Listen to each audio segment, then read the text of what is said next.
Simon Cowell's story does not begin with dazzling lights or roaring crowds. It begins quietly in the unremarkable spaces most people forget, the mailrooms. The hallways, the corners of rooms where dreams are overheard, but never directed toward you. In the vast universe of entertainment, where stars burn bright and fade fast, few figures have shaped the modern landscape the way he has. Yet the road he traveled to reach that height was carved not by privilege or some guaranteed destiny, but by a relentless struggle that started long before the world ever learned his name. Born in 1959 in Lambeth and raised in the quieter lanes of Elstree, Hertfordshire, Simon's childhood was far from the glamorous world he would one day command. From the outside, his family looked polished, a mother, Julie Brett, who carried herself with the grace of her ballet days, and a father, Eric Selig Philip Cowell, a music executive whose confidence seemed carved into every word he spoke. But inside the household, warmth didn't flow easily. Julie moved with elegance, but offered affection sparingly. Eric expected obedience and discipline more than softness. Praise was rare, encouragement rarer still. For a boy whose ears needed the smallest "well done," silence settled instead. School became another reminder that he was orbiting life's center rather than standing in it. At Radlett Preparatory School and later Dover College, Simon fought authority more often than he followed it. Teachers remembered his restlessness. Peers remembered little at all. He wasn't the star performer his parents imagined, nor the prodigy he secretly hoped to be. When he finished with only a handful of qualifications, disappointment hung in the air, silent but heavy enough to shape him. He carried that disappointment like a shadow following him from room to room, whispering that he simply wasn't enough. By his late teens, the pattern of rejection was familiar.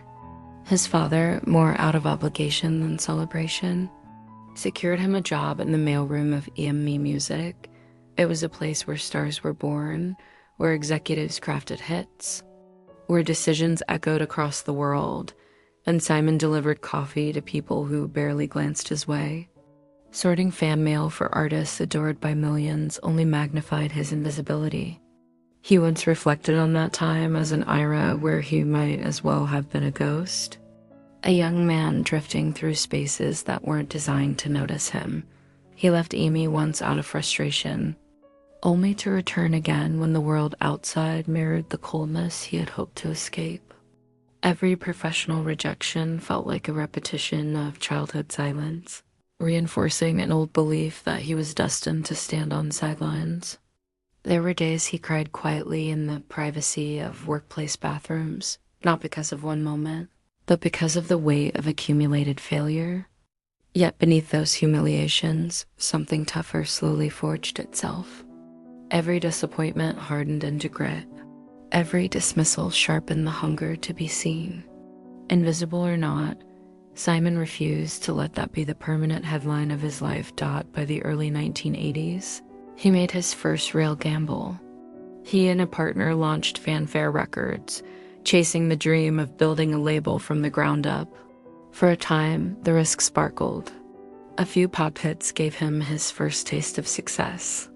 Suddenly, he was hosting parties, shaking hands with people he once fetched mail for, stepping briefly into the world he believed had always been close to him.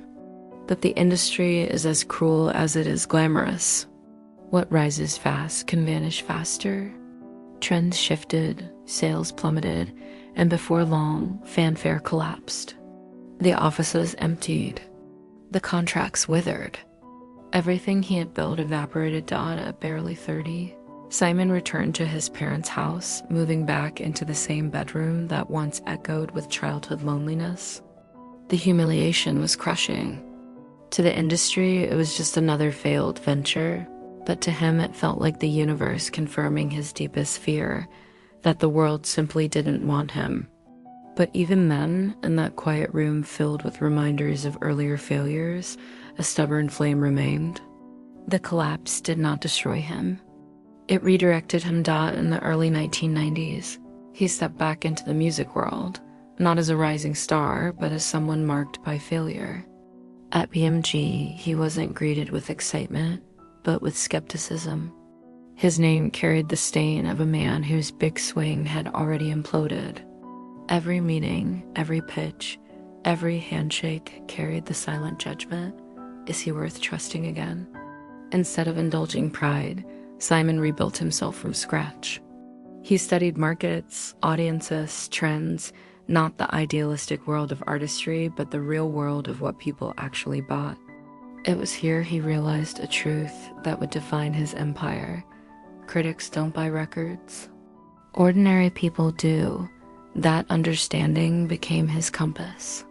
He signed acts others mocked, pop groups that purists dismissed, projects that made journalists roll their eyes. But the records sold and kept selling. And slowly, through persistence rather than applause, Simon climbed again. Yet even with success stacking up, every victory felt fragile. The memory of fanfare's collapse lingered like a warning. At night, doubt visited him the way old ghosts do, quietly but relentlessly. But then came the shift. The moment where everything turned dot in 2001, Pop Idol put Simon directly in the spotlight. The producers believed he might be too harsh, too blunt for television. They feared his honesty would alienate viewers. Instead, it electrified them. His talent for cutting straight through pretension, for naming what others avoided, made him not just a judge, but a phenomenon. Millions tuned in, not only for the contestants, but for the unpredictable force seated behind the desk, Simon Cowell, the man unafraid to say what the audience was already thinking. Pop Idol exploded. American Idol followed. Then the X Factor. Then Got Talent. And suddenly, the once invisible mailroom clerk was one of the most recognizable figures on television. His raised eyebrow became a cultural symbol.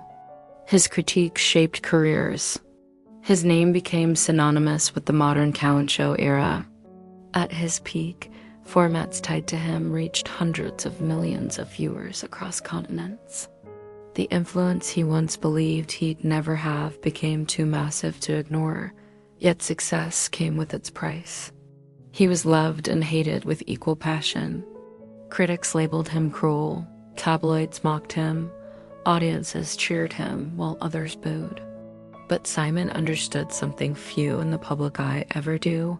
Honesty, even when uncomfortable, connects more deeply than scripted kindness.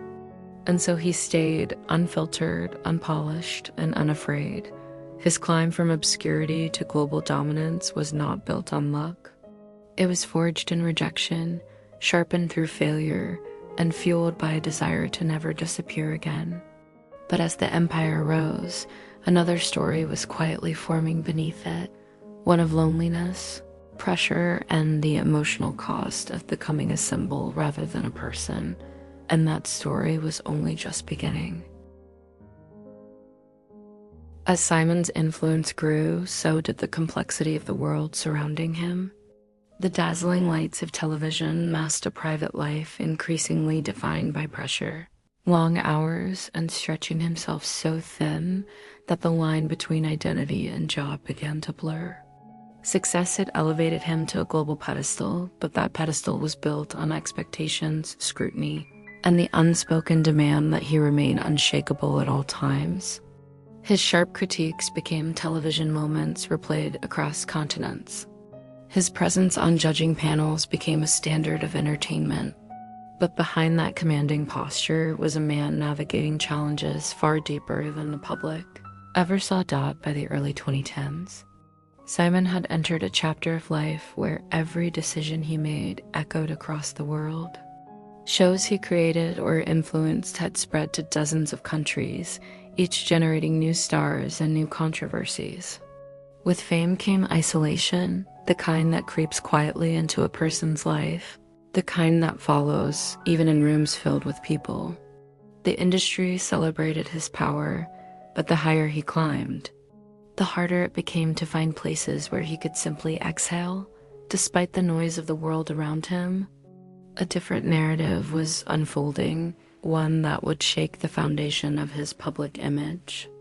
In 2013, when headlines erupted over his relationship with Lauren Silverman, a story broke that would dominate tabloids for months. The revelation that she was still married and that her husband, Andrew, was a close friend of Simon's ignited a media firestorm.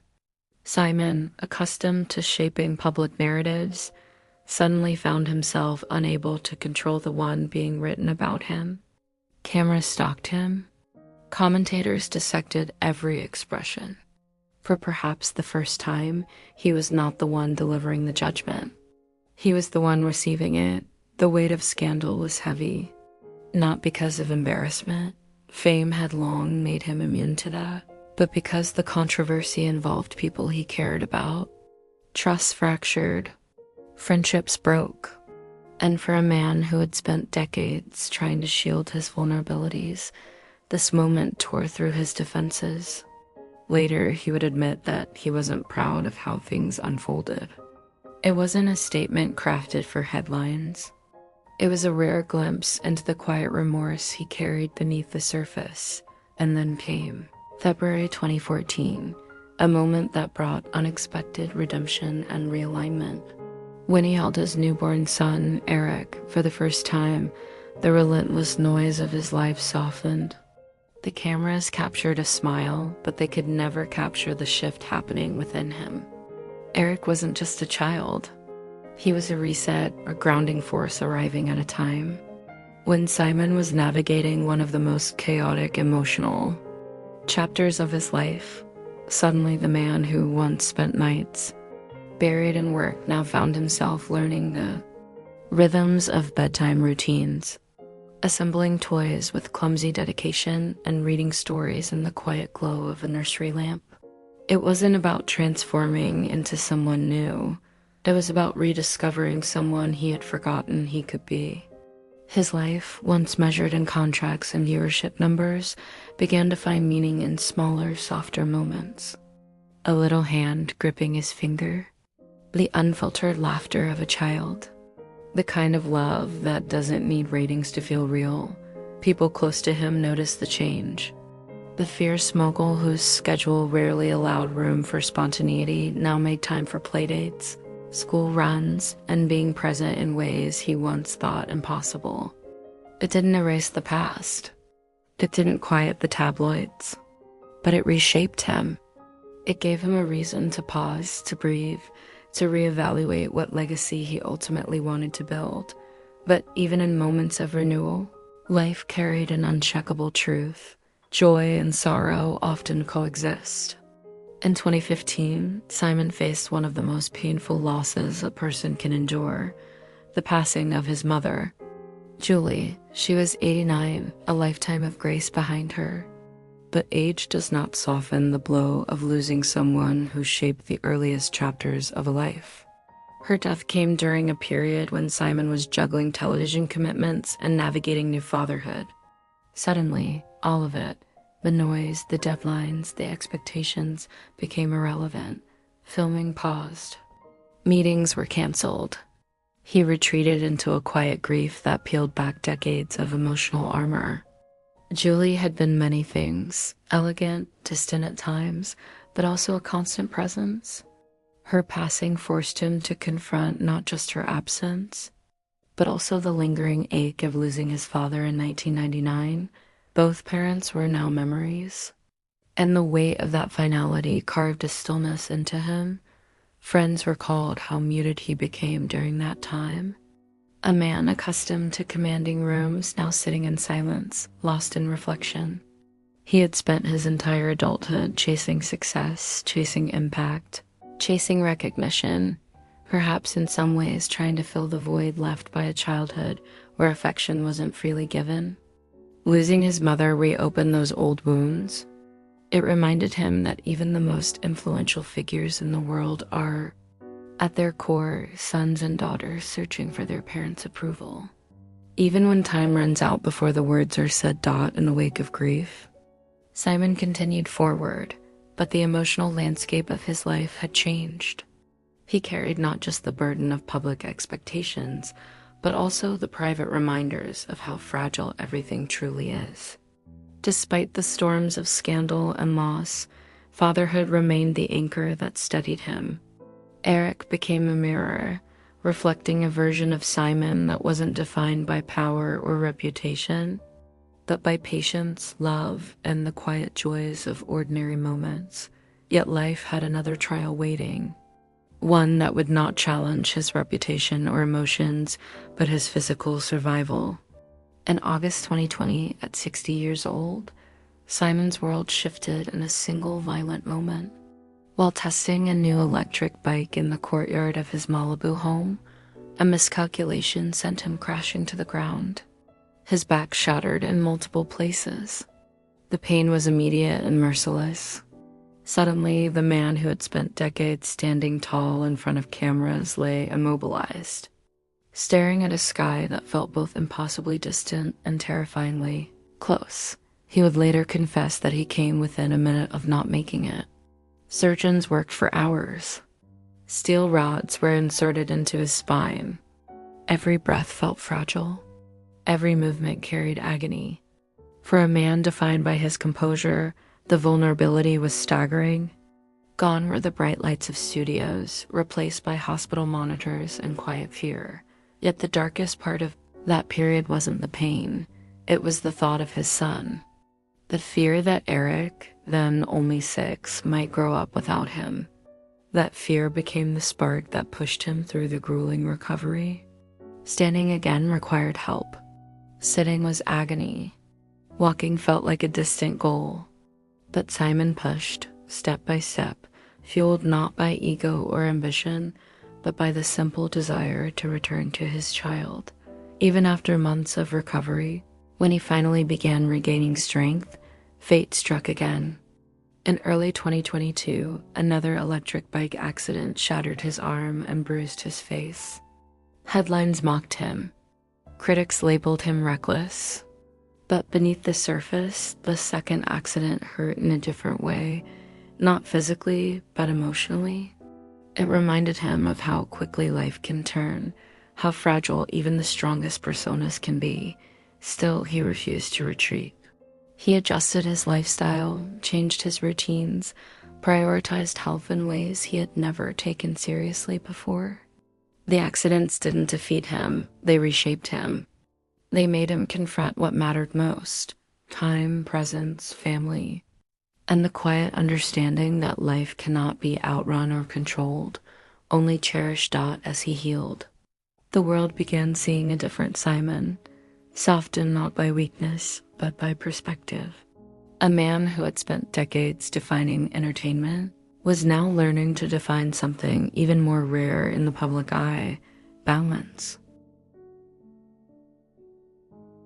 Recovery brought Simon Cowell into a new chapter of life, one shaped not by a breakneck ambition, but by an unavoidable confrontation with time, vulnerability, and the pressures he had carried for years without pause.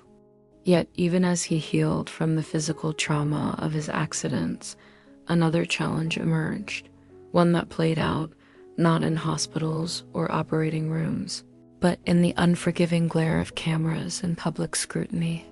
This chapter would not threaten his life, but it would shake his sense of identity in ways he had never expected. For much of his career, Simon's appearance had been a symbol of his control: the tailored suits, the confident posture, the sharp features that became as recognizable as his voice. But with fame comes a particular kind of pressure, especially for someone constantly on camera. Over the years, he experimented with cosmetic enhancements, at first minimal, then gradually more noticeable. It wasn't vanity so much as armor, an attempt to maintain the image the world had come to expect. But by the time the early 2020s arrived, that armor had cracked. Fans and critics began noticing changes in his face: stiffness where expression once lived, unusual swelling, and a look that seemed increasingly unlike the Simon they remembered. Headlines multiplied. Memes exploded online. Commentators analyzed his appearance frame by frame. The harsh irony was impossible to ignore. The world's most famous judge of talent and presentation had become the subject of judgment himself. For Simon, who had built an entire empire on authenticity and blunt honesty, seeing his own reflection become unrecognizable was devastating. In later conversations, he admitted that there came a moment when he looked in the mirror and no longer saw the man he knew. The realization hit harder than any tabloid headline ever could. It wasn't just about aesthetics. It was about identity, the subtle erosion of self. Beneath layers of expectation, the scrutiny pushed him into an unusual kind of retreat. But still active on television, he pulled back from certain public appearances. He avoided unnecessary interviews. He stepped away from events he once attended without hesitation. Insiders whispered that he seemed quieter, more distant, as if carrying a weight that didn't belong to the powerful figure millions knew. Yet in that silence came clarity. Simon made a decision that surprised even those close to him. He stopped all cosmetic procedures. No more fillers, no more Botox, no more attempts to chase youth. He chose instead to let his appearance return to something real, something lived in, something that carried the stories of the years he had survived. Enough, he thought. Enough pretending time hadn't touched him. Enough trying to maintain an image that demanded more from him than it offered. When he eventually re-emerged without the artificial gloss, something unexpected happened. The public reaction softened. People saw the lines on his face, the hints of gray, the natural signs of aging, and instead of mockery, many responded with empathy. The transformation revealed not a fallen icon, but a man who had arrived at a kind of peace with himself. He wasn't trying to be ageless anymore. He was trying to be honest. And that honesty resonated far more deeply than any polished facade ever could, but life has a way of testing even the strongest resolves. In September 2024, news broke that sent tremors through the global entertainment community. The sudden, tragic death of Liam Payne. At just 31, the former One Direction member, someone Simon had first seen as a teenage boy trembling under bright audition lights, was gone. The public was stunned. Fans mourned across continents. But the loss struck Simon with an intensity few could comprehend. Liam wasn't just a contestant. He was part of a chapter of Simon's life that had shaped modern music. One Direction wasn't merely a successful group. It was a cultural wave. And Simon had been there at the very beginning, watching the boys grow, stumble, rise, and transform into icons. Liam's death reopened grief that Simon had carefully tucked away, memories of losing his father, of losing his mother, of nearly losing himself in his own accidents. But this loss was different. It was unnatural, abrupt, the kind of tragedy that forces a person to revisit every moment leading up to it. He found himself replaying audition tapes, interviews, behind-the-scenes moments he had forgotten were filmed. He lingered on Liam's youthful laugh, his nervous determination, the undeniable spark that had made Simon say, yes. All those years ago, the reality of mortality settled over him in a way that felt heavier than before. He withdrew from the noise of the world, spending more time at home, more evenings with Eric, more hours in quiet reflection. Those around him noticed how tightly he held his son, how often he paused in conversation, how the loss had softened his voice. Liam's passing reminded him of something he had spent years trying to keep at a distance, that even the brightest lives can be fragile, and that the world doesn't protect its biggest stars from its harshest truths, but grief also brought a shift in perspective. Simon, who once saw legacy in terms of shows, ratings, and talent discovered, began to view it through a different lens. Legacy wasn't empire. Legacy was influence. Legacy was presence. Legacy was the impact left on people, not projects stopped. This understanding continued shaping his life as he entered 2025, a year that marked a new season for him, not defined by triumph or scandal, but by introspection and deliberate change. At 65, Simon remained on the Got Talent judging panel, but his role had evolved. The once formidable figure whose critiques cut through the air now spoke with a gentler cadence. He offered encouragement as often as he offered criticism. His laughter seemed easier, his patience deeper. Contestants who once trembled before him now found comfort in his steady, understanding presence. Home became central to his existence. His Beverly Hills residence, once a symbol of success, shifted into a place of recuperation and calm. His mornings began not with hurried calls, but with careful stretches and Pilates routines designed to keep his once broken spine strong enough to carry him through the day. Doctors advised caution. Physical therapists structured his movements with precision. The body that had endured so much now required attention he had long ignored. Food became medicine. Low-sodium meals, thoughtful portions, choices that prioritize longevity rather than indulgence. A quiet acknowledgement that the habits of his past could no longer sustain the ambitions of his future. Perhaps the most profound shift came in the small moments, the soft rituals. Shared with Eric, bike rides along Malibu's coast. Slower now but cherished. Bedtime stories that tested his eyes, which had grown sensitive from decades under studio lights. Moments of simply sitting together, letting time pass instead of racing against it. Despite the softness of his personal life, the empire he built still thrived. His franchises generated enormous revenue around the world. His properties, from Malibu to London to Manhattan, stood as monuments to decades of work. Supercars gathered dust in garages he barely entered anymore. A private jet he once used frequently now sat idle, no longer essential to the pace of his life, but wealth no longer defined him. He spoke openly about his will, insisting that his fortune would not become a burden or a shortcut for his son. He wanted Eric to inherit values, not money, opportunities, not entitlement. The rest would go toward causes that mattered deeply to him: children's health, creative education, scholarships for youth who dreamed the way he once dreamed. In quiet rooms far from any spotlight, Simon no longer chased youth, perfection, or invincibility. The era of Botox and polished appearances had ended. His face bore the marks of survival, scars, aging, authenticity. And for the first time, he embraced them fully. Time had changed him. Pain had changed him. Fatherhood had transformed him. Grief had softened him. And surviving the harshest chapters of life had given him a strange new peace.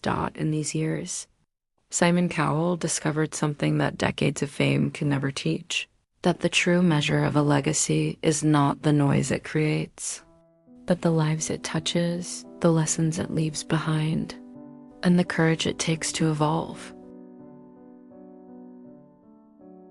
By 2025, Simon Cowell's world looked nothing like the one he had once dominated with unshakable certainty. The man who had spent decades in the center of global entertainment now carried himself with a quieter presence, a soft edge, and a reflective calm that once felt unimaginable to those who knew him only through screens. He had learned, often painfully, that life's most transformative lessons rarely arrive on grand stages. They arrive in the silences that follow storms, in the pauses between ambitions, and in the small choices that slowly redefine a person's character. Music, each morning felt different now. Not rushed, not driven by the relentless need to chase the next success. Instead, mornings had become a ritual of care for his spine, for his health, for his mind. Pain still visited him, sometimes sharp, sometimes dull, always a reminder of the accidents that nearly rewrote his story entirely. He moved carefully, as if negotiating every step with his past injuries. Stretch by stretch, breath by breath, he worked to maintain the strength that allowed him to stay active in the world he loved. Therapists guided him through routines built to protect a back that had once shattered under the weight of metal and speed. Each movement was an agreement between his determination and his limitations. He understood now that pushing too far risked consequences that could permanently alter his independence. Age had not slowed him in spirit, but it had taught him to listen to the aches, the signals, the quiet warnings his body never sent in his earlier years. His vision, too, had changed. Decades under studio lights had taken a toll. Script pages blurred in dim settings. Teleprompters demanded more effort than before. He kept reading glasses, close a small concession to time, but one that carried emotional weight. For a man who had built careers by seeing potential in young performers with a single glance, the fear of fading sight pressed heavily on him. The thought of one day struggling to see his son's face clearly was a fear he confessed, only to those closest to him. Music, yet amid those concerns, the brightest anchor in his life remained Eric. Their time together had become a sanctuary, a place where fame, pressure, and the complications of adulthood simply didn't matter.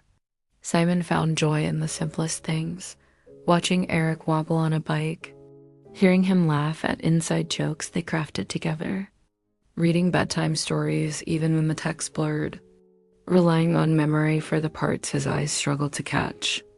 Each moment felt both fragile and profound. They spent afternoons along the Malibu coastline, sometimes on slow bike rides, sometimes just sitting and watching waves crash against the shore. It wasn't about activity. It was about presence. Simon no longer wanted to be the man constantly rushing away from home to chase the next success. He wanted to be the father who stayed, who listened, who made memories instead of excuses. Parenthood had reshaped him in ways his younger self never would have imagined. The fierce mogul who once thrived on control now flourished in vulnerability. The man known for bluntness now valued gentleness. And the person who once chased every opportunity now savored the gift of time, music. Yet even with this new sense of calm, Simon's empire continued humming beneath the surface. The global reach of the Got Talent franchise was staggering millions of viewers, endless spin-offs, new stars emerging each year.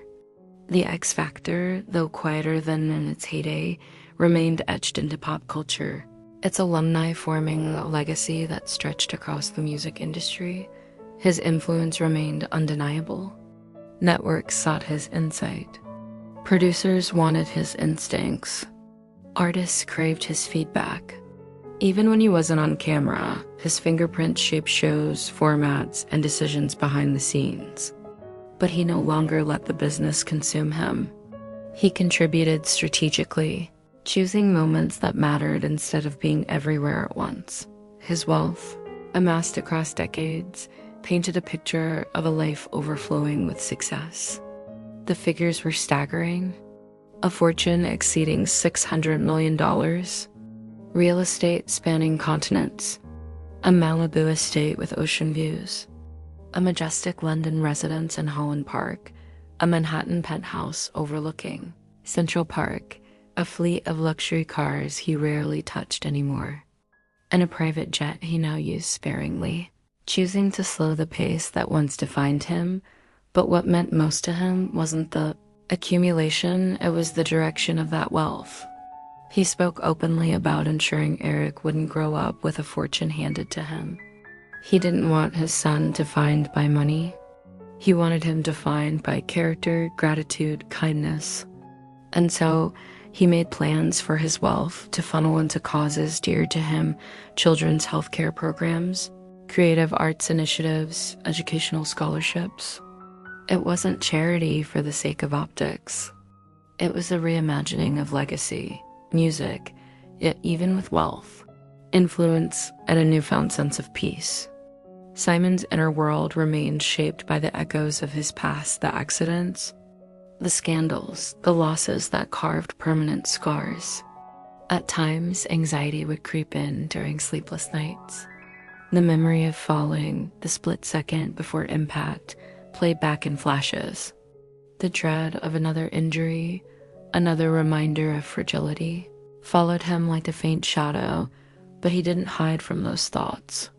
Instead, he allowed them to guide him toward gratitude. He embraced the lessons they offered, to slow down, to rest, to choose presence over pace. Pain had become not an enemy, but a teacher. His relationship with the camera also changed. Once his battlefield, now it was a tool he approached with balance. He appeared only when he felt grounded, speaking with intention rather than performance. His critiques carried warmth, his advice carried empathy. Contestants no longer saw him as the intimidating force he once embodied, but as a mentor who understood the emotional cost of chasing big dreams. Music. The world around him noticed the transformation. Audiences saw the gentler expressions, the softer posture, the thoughtful pauses. They saw the man who had judged thousands learning to judge less and listen more. Fans who once feared his sharp critiques now appreciated the wisdom in his vulnerability. Even his physical appearance, once a battleground of scrutiny, became a symbol of acceptance. The fillers, the Botox, the cosmetic enhancements were gone. What remained was authenticity. Lines on his face traced the decades he had survived. Gray strands in his hair reflected the years that had shaped him, and instead of hiding them, he carried them with pride. Each sign of age was a reminder that he had lived deeply, endured fiercely, and evolved honestly. As projects continued and responsibilities shifted, Simon poured more energy into initiatives that focused on young performers and underprivileged children. He funded programs quietly without seeking press coverage. He supported schools and creative organizations that allowed kids to explore music, storytelling, and imagination, forms of expression that had escaped him in his own childhood. He began speaking more publicly about mental health, about the pressure young artists face, about the emotional toll fame can inflict. His perspective, shaped by decades of navigating the entertainment world and surviving its harshest corners, resonated with new generations. Music. His life in this chapter wasn't about spectacle. It wasn't about the height of fame. It wasn't about maintaining an image the world once demanded.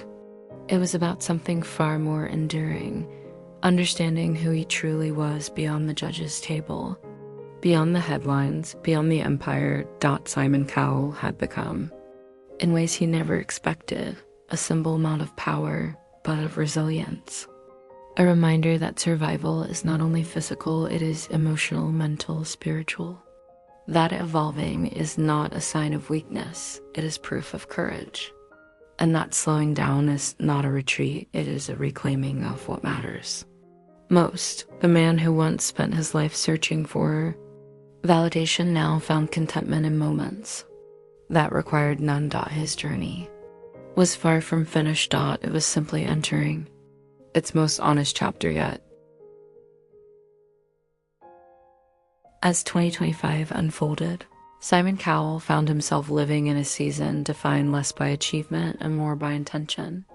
The world still recognized him as the architect of modern talent shows, a man whose name had become synonymous with discovering stars. Yet, beneath that public identity lived someone dramatically different from the figure who once dominated television screens with unmistakable confidence and razor-sharp critiques. In this chapter, Simon embodied transformation, not a transformation rooted in reinvention, but in revelation. He was finally living in alignment with who he had become, not who he had been expected to be. Music. There was a time when Simon moved through life with the quiet fear of fading into the background, of slipping back into invisibility, of returning to the shadows he knew too well as a young man sorting letters in Emmy's mailroom. But as he entered his mid-60s, that fear faded, replaced by an understanding he had earned the hard way. Visibility means nothing if it comes at the expense of peace. That truth guided his choices. He no longer filled his calendar with endless commitments. Instead, he sifted through opportunities with careful discernment, picking only those that aligned with his new sense of purpose. The days of chasing headlines were gone. In their place came a desire to contribute meaningfully, hold space for his family, and honor the lessons his life had been painfully insistent about teaching. He remained a central presence on Got Talent, but his interactions were no longer about theatrics or provocation. They were about mentorship. When contestants stepped onto the stage trembling with nerves, Simon leaned forward with a warmth that broke through their fear. Sometimes he offered tough truths, but even then, his tone carried empathy, shaped by years of understanding that vulnerability is not a weakness. It is a currency of courage. Music, his personal life, mirrored this shift. The mansion, once filled with the hum of constant activity, gradually began to feel more like a sanctuary than a trophy. Sunlight filtered through warm rooms where chaos had once reigned. His days began slowly stretching, breathing, listening to the familiar creak in his spine that reminded him of both fragility and survival. Each step he took required a subtle calculation, move with care, adjust posture, protect the back that had once failed him so violently. He wasn't bitter about the limitations. If anything, they grounded him. They reminded him that the body, like a career, is a landscape carved by choices, risks, and time. Instead of ignoring pain, he honored it. Instead of hiding weakness, he respected it. And in doing so, he rebuilt his life around sustainable rhythms, meals, once grabbed on the go or enjoyed extravagantly, turned into mindful choices. Nutritionists guided him toward routines that supported his health. He avoided the foods that once aggravated his hypertension, embraced the ones that strengthened his body, and treated his diet not as a restriction, but as an active care dot. And in that space of care, fatherhood flourished. Music, Eric remained the center of Simon's world, an anchor not only of love but of meaning. Their bond deepened with each passing season. Simon, once a man consumed by deadlines, made it a point to organize his life around the moments that mattered to his son. They built Lego castles sprawling across the living room floor. They played simple songs together on the piano, laughing when notes landed in the wrong places. They took long walks along the beach, Simon moving carefully, Eric darting freely, tugging on his father's hand every time he found a shell he wanted to keep. Those shell-collecting days became metaphors for Simon's new reality, small treasures hidden in ordinary moments, overlooked unless you slowed down long enough to see them dot at bedtime.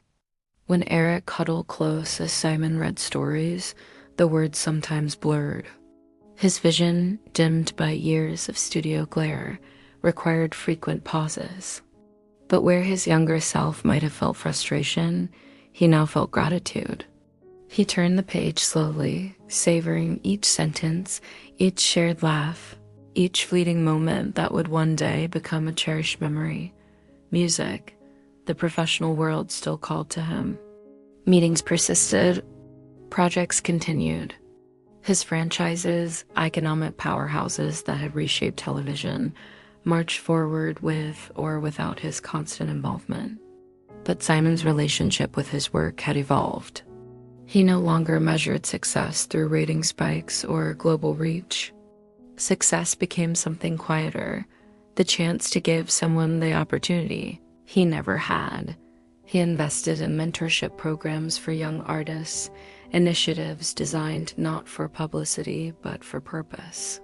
He supported schools where children discovered confidence in music rooms, not through fame, but through expression.